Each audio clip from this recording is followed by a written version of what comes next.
नमस्कार विद्यार्थियों, आज का हमारा विषय है समाज कार्य का विषय क्षेत्र।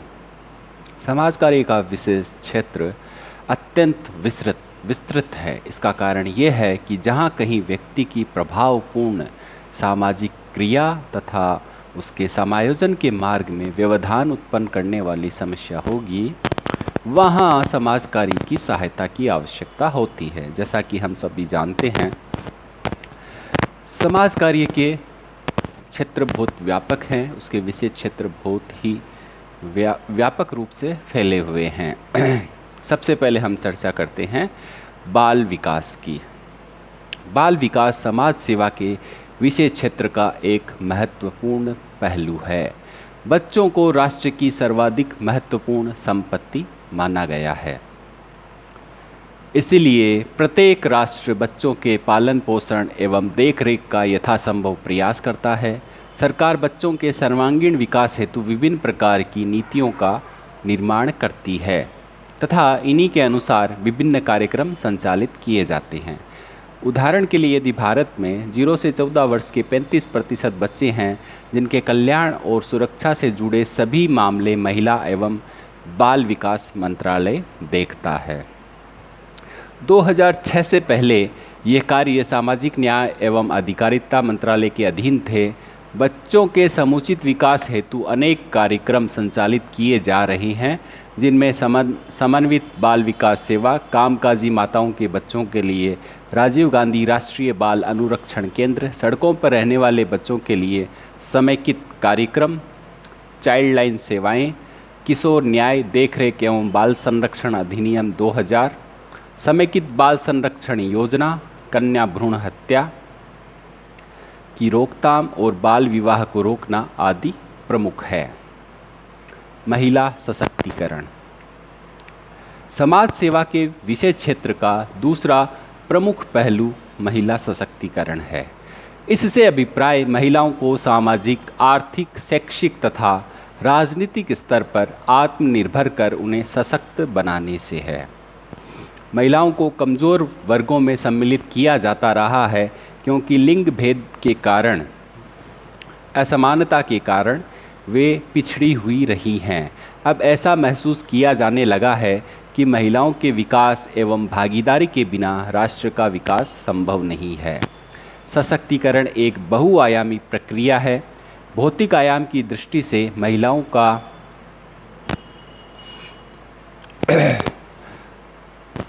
समाज में बहुत बड़ा योगदान है।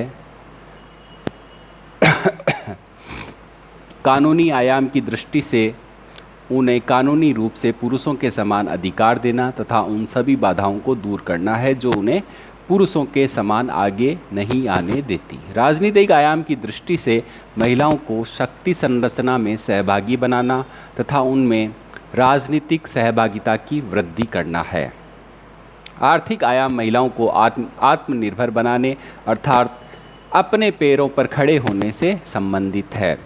शैक्षिक आयाम महिलाओं में शैक्षिक अवसरों की वृद्धि द्वारा उन्हें गतिशीलता के सभी अवसरों को उपलब्ध कराने से संबंधित है। जबकि सामाजिक सांस्कृतिक आयाम परिवार, समुदाय एवं समाज में उनके समाजीकरण से संबंधित है ताकि लिंग भेदभाव, पितृसत्तात्मक मूल्य एवं धार्मिक मान्यताएं महिलाओं के विकास को बाधित न कर पाएं। यद्यपि सशक्तिकरण के सभी आयाम महत्वपूर्ण हैं, तथापि शैक्षिक तथा आर्थिक आयामों की महत्ता अधिक है। इसी लक्ष्य की प्राप्ति हेतु भारत में भी स्वतंत्रता प्राप्ति के पश्चात महिलाओं के उत्थान एवं सशक्तिकरण हेतु अनेक कार्यक्रम लागू किए गए हैं।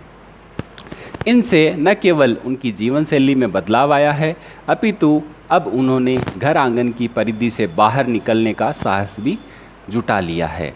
इसी का परिणाम है कि वे निरंतर सभी क्षेत्रों में पुरुषों के साथ कंधे से कंधा मिलाकर कार्य कर रही हैं। आज की महिला एक कुशल व्यापारी है, वित्तीय विशेषज्ञ है, वैज्ञानिक, इंजीनियर, डॉक्टर, साहित्यकार और क्या कुछ नहीं है। अब हम चर्चा करते हैं विद्यालय समाज कार्य। विद्यालय समाज कार्य को समाज कार्य के विशेष क्षेत्र का वह पहलू माना जाता है जो विद्यालयों में समस्याग्रस्त शिक्षार्थियों उनके अभिभावकों तथा शिक्षकों की सहायता करता है। बहुत से शिक्षार्थी ऐसे होते हैं जो विद्यालयों में उचित सामंजस्य स्थापित नहीं कर पाते। उन्हें मार्गदर्शन की आवश्यकता होती है। समाज कार्य के विशेष क्षेत्र का यह पहलू ऐसे बच्चों की समस्याओं को समझने तथा उनका समाधान खोजने में सहायता करता है। समाज कार्य विशेषज्ञ ऐसे बच्चों, उनके सहपाठियों, उनके अभिभावकों एवं शिक्षकों से उनकी समस्या के बारे में गहन जांच पड़ताल करता है तथा उन कारणों का पता लगाने का प्रयास करता है जो उनके सामंजस्य में बाधक हैं। इसी के आधार पर वह बच्चों को आवश्यक परामर्श देता है तथा उनके पर्यावरण में अपेक्षित परिवर्तन लाते हुए तथा उनके आवश्यक सेवाओं की व्यवस्था कराते हुए उनकी समस्याओं का समाधान करता है। अब हम चर्चा करते हैं युवा कल्याण की। युवा कल्याण भी समाज कार्य के विशेष क्षेत्र का एक अहम पहलू है। वस्तुतः बच्चे देश का भविष्य होते हैं तो युवक देश का वर्तमान होते हैं, जिनके कंधों पर देश के विकास का उत्तरदायित्व होता है। युवक न केवल शक्ति, ऊर्जा, स्फूर्ति, क्षमता, कुशलता, परिश्रम से भरपूर होते हैं, बल्कि यदि उन्हें उचित दिशा निर्देश और प्रेरणा मिले तो वे अपने देश एवं समाज को बहुत आगे ले जा सकते हैं। उनमें अनेक महत्वाकांक्षाएं, आशाएं, लालसाएं होती है जिनके लिए वे अपनी शारीरिक मानसिक शक्तियों का भरपूर उपयोग कर सकते हैं। युवा शक्ति से परिपूर्ण भारत को विश्व में एक युवा देश के रूप में जाना जाता है। विश्व में सर्वाधिक युवा जनसंख्या, जिसमें प्रमुख रूप से 18 वर्ष से 35 वर्ष के आयु के नागरिकों को शामिल किया जाता है, भारत में निवास करती है। ये हमारे लिए बहुत ही गौरव की बात है। 35 वर्ष से कम आयु वर्ग के युवाओं की संख्या भारत की कुल जनसंख्या का 70% के लगभग है। किसी भी देश का युवा वर्ग उस देश की अमूल्य संपदा होता है।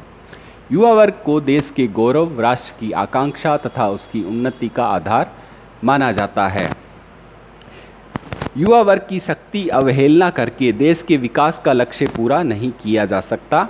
इसलिए भारत सरकार ने 1988 में निर्मित राष्ट्रीय युवा नीति को 2003 में और अधिक व्यापक रूप दिया ताकि युवा वर्ग का सर्वांगीण विकास हो सके।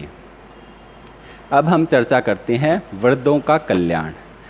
वृद्धावस्था को जीवन का वर्जनीय, अवांछित, अप्रिय और समस्याग्रस्त भाग माना जाता है। वस्तुतः वृद्धावस्था को लेकर आधुनिक समय में भय की मानसिकता विकसित हो गई है जिसमें बुढ़ापे में एकाकीपन तथा अपने गरिमामय पद से विलग होने की पीड़ा प्रमुख है। परिवार द्वारा उपेक्षित वृद्धों की संख्या में निरंतर वृद्धि हो रही है तथा वे वृद्धाश्रमों में रहने के लिए विवश हो रहे हैं। एक ओर परिवार उनकी देखरेख करने को तैयार नहीं है, दूसरी ओर सरकार का यह मानना है कि वृद्धाश्रम परिवार का विकल्प नहीं हो सकते तथा इसलिए इस समस्या के समाधान में सरकार का उत्तरदायित्व सीमित है। वृद्धों की अनेक समस्याएं हैं जिनमें परिवार में उनका असामंजस्य, खराब स्वास्थ्य, आर्थिक निर्भरता, अकेलापन, सामाजिक असुरक्षा, मानसिक असुरक्षा, मृत्यु की चिंता इत्यादि प्रमुख है। सर्वप्रथम संयुक्त राष्ट्र संघ ने 1948 में वृद्ध आयु अधिकार पर एक घोषणा पत्र तैयार किया जो 1969 में आम सभा तथा 1972 में संयुक्त राष्ट्र संघ की आर्थिक एवं सामाजिक परिषद में रखा गया। उस पर विस्तार पूर्वक विचार विमर्श किया गया। 1982 की अगर हम बात करें तो Vienna international plan of action on ageing पारित किया गया, जिनमें वृद्धों की देखरेख हेतु अनेक सुझाव दिए गए। 1990 में संयुक्त राष्ट्र संघ की आम सभा में 5 अक्टूबर को वृद्ध लोगों का अंतर्राष्ट्रीय दिवस मनाने की घोषणा की गई। 1991 में संयुक्त राष्ट्र ने वृद्ध लोगों हेतु नियमों पर अपनी सहमति की मोहर लगाई। इन नियमों में भोजन, पानी, आवास तथा वस्त्रों तक पहुँच, स्वास्थ्य रक्षा हेतु सामाजिक एवं कानूनी सेवाएं, पारिवारिक एवं सामुदायिक सहायता, कार्य करने हेतु अवसरों की उपलब्धता, सम्मान, सुरक्षा एवं बिना शोषण के जीने का अधिकार पर बल दिया गया। इसलिए वृद्धों का कल्याण भी समाज कार्य के विशेष क्षेत्र का महत्वपूर्ण आयाम है। भारत में भी वृद्धों की देखरेख हेतु जनवरी 1999 में राष्ट्रीय नीति बनाई गई, जिसका प्रमुख उद्देश्य परिवारों को अपने बुजुर्ग सदस्यों की देखभाल करने के लिए प्रोत्साहित करना, वृद्धों की देखभाल करने वाली स्वयंसेवी एवं गैर सरकारी संस्थाओं को आर्थिक अनुदान देना आदि प्रमुख है। इसके अतिरिक्त इस नीति में वृद्धों की आर्थिक सुरक्षा, स्वास्थ्य की देखरेख एवं पोषण, आवास, शिक्षा, कल्याण, जीवन एवं संपत्ति की सुरक्षा इत्यादि के लिए अनेक प्रावधान किए गए हैं। अब हम चर्चा करते हैं श्रम कल्याण की। श्रम कल्याण से अभिप्राय श्रमिकों के कल्याण से है। इसे भी समाज कार्य के विशेष क्षेत्र का महत्वपूर्ण पहलू माना जाता है। भारत में श्रम कल्याण की ओर भी विशेष ध्यान दिया गया है। श्रम कल्याण से आशय ऐसी सेवाओं और सुविधाओं से समझना चाहिए जो कारखाने के अंदर या निकटवर्ती स्थानों में स्थापित की गई हों, ताकि उनमें काम करने वाले श्रमिक स्वास्थ्य और शक्तिपूर्ण परिस्थितियों में अपना कार्य कर सकें और अपने स्वास्थ्य व नैतिक स्तर को ऊंचा उठाने वाली सुविधाओं का लाभ उठा सकें। भारत की श्रम नीति की आधार भूमि संविधान की निर्देशक नीति के अनुरूप तैयार की गई है। इसे परिस्थिति की विशिष्ट आवश्यकताओं को देखते हुए योजनाबद्ध आर्थिक विकास व सामाजिक न्याय की मांगों के अनुरूप ढाला गया है। विभिन्न पंचवर्षीय योजनाओं में इस देश में प्रचुर मानव संसाधनों को काम में लाने तथा विकास के लिए इनकी क्षमताओं को बढ़ाने पर बल दिया गया है। श्रम कल्याण की दिशा में सर्वप्रथम कदम फैक्ट्री अधिनियम 1948 है, जिसमें श्रमिक उस व्यक्ति को कहा गया है जिसका किसी निर्माण प्रक्रिया में या किसी मशीनरी या उसके हिस्से अथवा स्थान की सफाई में उपयोग किया जाता हो, या किसी अन्य प्रकार के काम में जिसका संबंध निर्माण प्रक्रिया के विषय से हो और जिसकी सीधे या किसी एजेंसी के द्वारा नियुक्ति की जाती हो, चाहे उसे मजदूरी दी जाती हो या नहीं। कारखानों में काम करने की शर्तें फैक्ट्री अधिनियम 1948 के द्वारा ही नियमित की जाती है। 2 दिसंबर 1986 को लोकसभा में फैक्ट्री संशोधन विधेयक 1986 पेश किया गया। इसके द्वारा 1948 के फैक्ट्री एक्ट में संशोधन करके श्रम सुरक्षा की व्यवस्थाओं को और अधिक कड़ा कर दिया गया। बाधितों का कल्याण बहुत महत्वपूर्ण विषय है समाज कार्य का। बाधित अथवा दिव्यांग व्यक्तियों को सबसे अधिक देखरेख की आवश्यकता होती है। यदि वे परिवार एवं समुदाय में एकीकृत नहीं हो पाते तो उनका जीवन दूभर हो सकता है।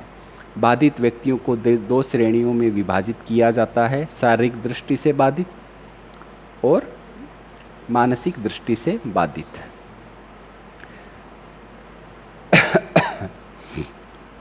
बाधितों का कल्याण भी समाज कार्य के विशेष क्षेत्र का एक महत्वपूर्ण पहलू है। इसलिए भारत में सर्वप्रथम असमर्थ व्यक्तियों को सुविधा प्रदान करने के लिए द्वितीय पंचवर्षीय योजना में शिक्षा मंत्रालय ने एक राष्ट्रीय सलाहकार समिति की स्थापना की। इसका कार्य सुविधाओं के संबंध में सरकार को सलाह देना।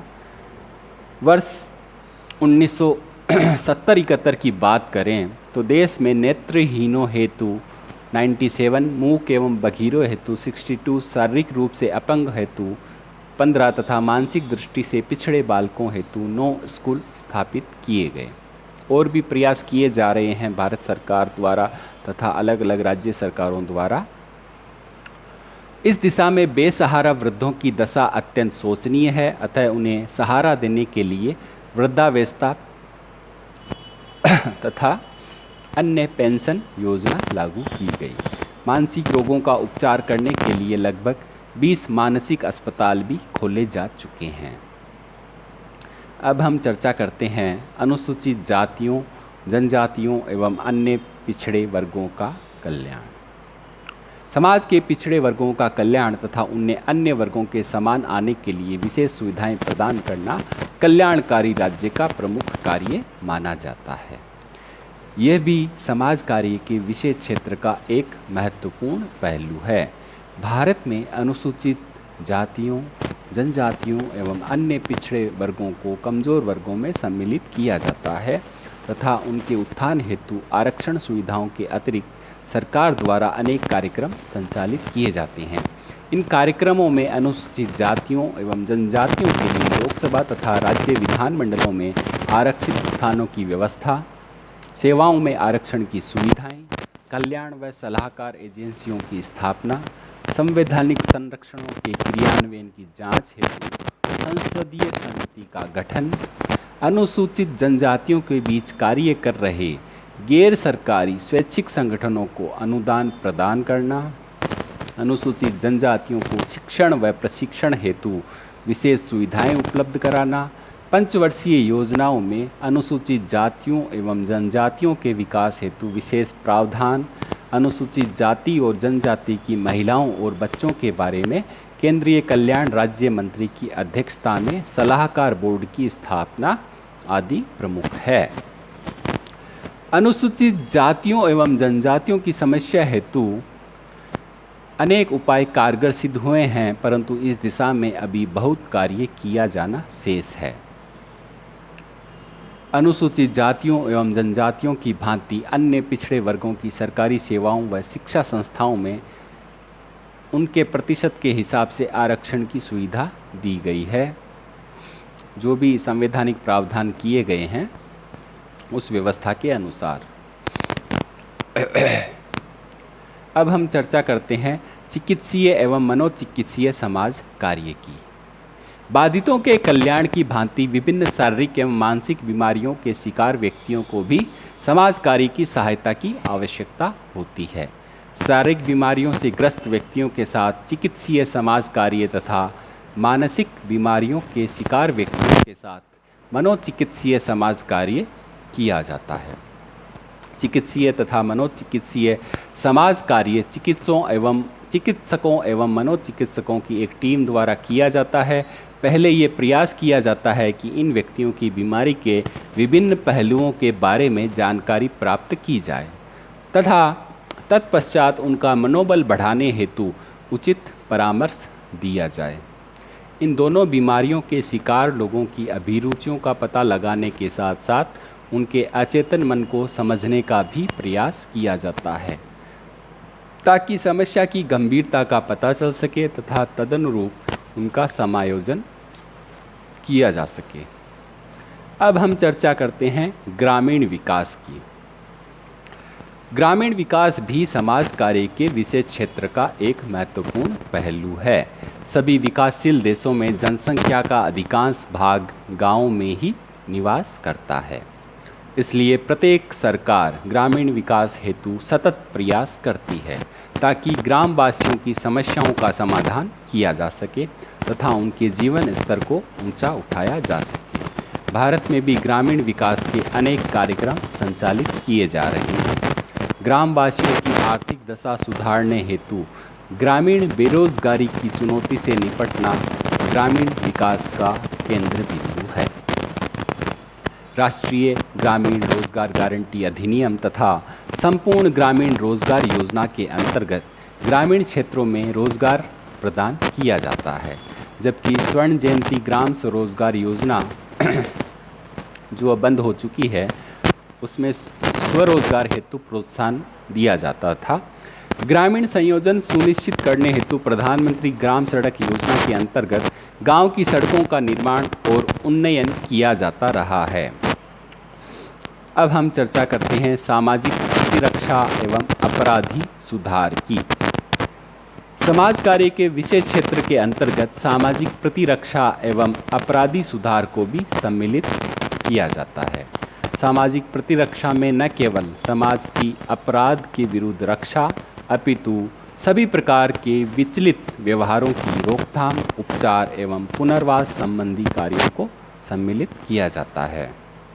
भारत सहित लगभग सभी देशों में आज अपराधियों, बाल अपराधियों, उपेक्षित बच्चों, वृद्धों, अनैतिक व्यापार में लगी महिलाओं एवं लड़कियों, निराश्रितों, भिखारियों, मद्यसारिकों की रोकथाम, उपचार एवं पुनर्वास हेतु सामाजिक प्रतिरक्षा कार्यक्रम पर बल दिया जा रहा है। अब हम चर्चा करते हैं सामाजिक सुरक्षा की। सामाजिक सुरक्षा से अभिप्राय किसी संगठन के सदस्यों या किसी उपक्रम के कर्मचारियों की आकस्मिक विपत्तियों से रक्षा करना है। आधुनिक कल्याणकारी राज्यों में सामाजिक सुरक्षा एक अनिवार्य लक्षण होता जा रहा है। सामाजिक सुरक्षा से अभिप्राय व्यक्तियों को आकस्मिक विपत्तियों के विरुद्ध सुरक्षा प्रदान करना है। अंतर्राष्ट्रीय श्रम संगठन के अनुसार सामाजिक सुरक्षा वह सुरक्षा है जो समाज विशिष्ट संगठनों के द्वारा उन खतरों के विरुद्ध देता है जो उनके सदस्यों पर आक्रमण करते हैं। वस्तुतः सामाजिक सुरक्षा से हम समाज के द्वारा आधुनिक जीवन की उन आकस्मिक विपत्तियों के विरुद्ध सुरक्षा के कार्यक्रमों को समझते हैं जिनके विरुद्ध व्यक्ति से स्वयं अपनी योग्यता व दूरदृष्टि के द्वारा अपने व अपने परिवार को बचाने की आशा नहीं की जाती, जैसे बीमारी, बेरोजगारी, वृद्धावस्था पर आश्रितता, औद्योगिक दुर्घटनाएं, अपंगता इत्यादि।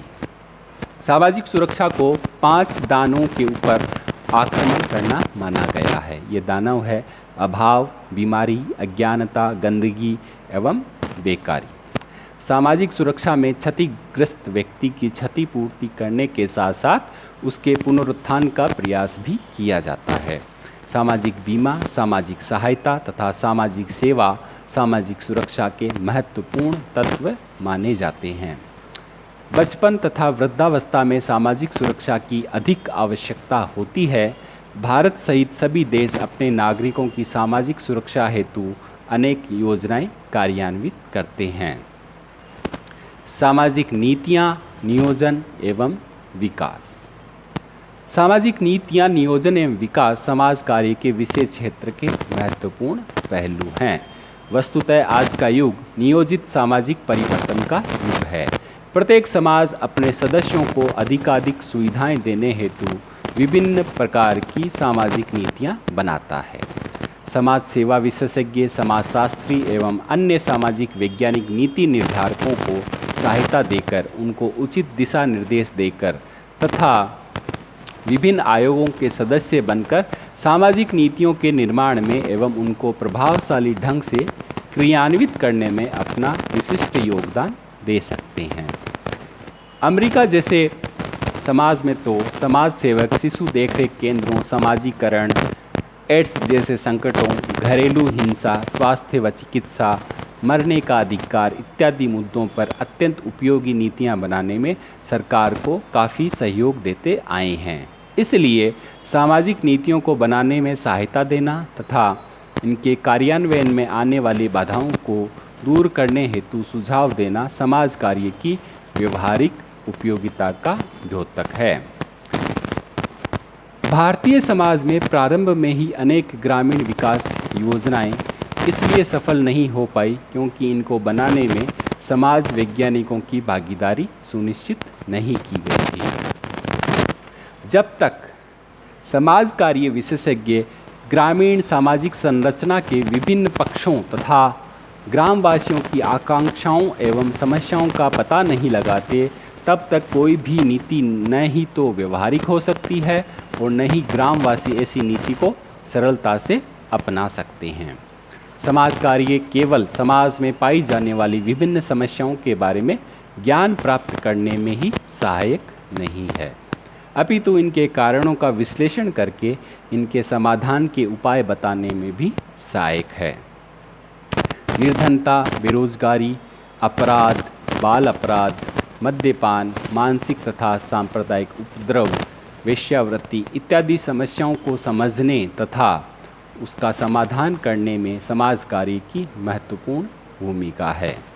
इसी भांति समाज कार्य सामाजिक नियोजन में सहायता प्रदान करके इस दिशा में महत्वपूर्ण योगदान देता है। आज विभिन्न देशों में योजनाओं के निर्माण में समाज कार्य विशेषज्ञ, समाजशास्त्री एवं अन्य सामाजिक वैज्ञानिक महत्वपूर्ण भूमिका निभा रहे हैं। अब हम चर्चा करते हैं कानूनी सहायता की। कानूनी सहायता को भी समाज कार्य के विशेष क्षेत्र के अंतर्गत रखा जाता है। अनेक देशों में समाज कार्य जन अभिरुचि वाले विवादों तथा निर्धनों के लिए विधिक सहायता योजना के माध्यम से निःशुल्क कानूनी सहायता प्रदान करता है। करते हैं। वस्तुतः निर्धनों, शोषितों एवं पीड़ितों को कानूनी सहायता की अधिक आवश्यकता होती है ताकि उन्हें न्याय प्राप्त हो सके। पर्यावरण संतुलन। संपूर्ण विश्व में आर्थिक विकास की जो कीमत चुकानी पड़ी है, उसमें विस्थापन के अतिरिक्त पारिस्थितिकीय अवक्रमण की समस्या भी प्रमुख मानी जाती है। पारिस्थितिकीय अवक्रमण वन क्षेत्र में होने वाली कमी, पानी की सतह नीचे होने तथा भूमि कटाव के रूप में देखा जा सकता है। प्राकृतिक साधनों का अवक्रमण एक विश्व स्तर की समस्या बन गई है। तीव्र औद्योगिकरण, नगरीकरण, गहन कृषि, जनसंख्या विस्फोट, खनन तथा अन्य मानवीय क्रियाओं के परिणाम स्वरूप भूमि तथा पानी के स्रोतों का अवक्रमण हुआ है। भारत का आधे से अधिक भौगोलिक क्षेत्र किसी न किसी प्रकार के पारिस्थितिकीय अवक्रमण से प्रभावित हुआ है। पर्यावरणीय प्रदूषण ने पर्यावरणीय संतुलन को बिगाड़ दिया है। प्रदूषण से आशय जैवमंडल में ऐसे तत्वों का समावेश है जो जीवनदायिनी शक्तियों को नष्ट कर रहे हैं। अब हम चर्चा करते हैं मानव अधिकारों का संरक्षण तथा सामाजिक न्याय को प्रोत्साहन। संपूर्ण मानव जाति आज शोषण, अत्याचार, उत्पीड़न एवं आतंकवाद से पीड़ित है। इसलिए मानव अधिकारों का संरक्षण आज सभी देशों के लिए एक महत्वपूर्ण चुनौती बन गया है।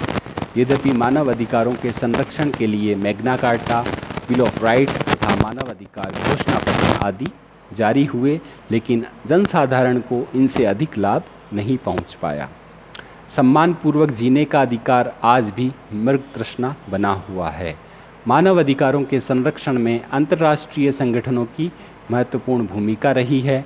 मानवीय या मानव अधिकारों की भावना का प्रादुर्भाव द्वितीय विश्व युद्ध के बाद हुआ।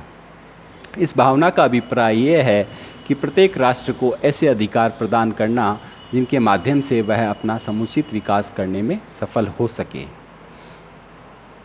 इस प्रकार हमने चर्चा की है जो समाज कार्य के विभिन्न विशेष क्षेत्र हों, चाहे बाल विकास हो, चाहे महिला सशक्तिकरण हो, चाहे युवा कल्याण हो, वृद्धों का कल्याण हो, मानव अधिकार हो, पर्यावरण संतुलन हो, और भी बहुत सारे विशेष क्षेत्र हैं।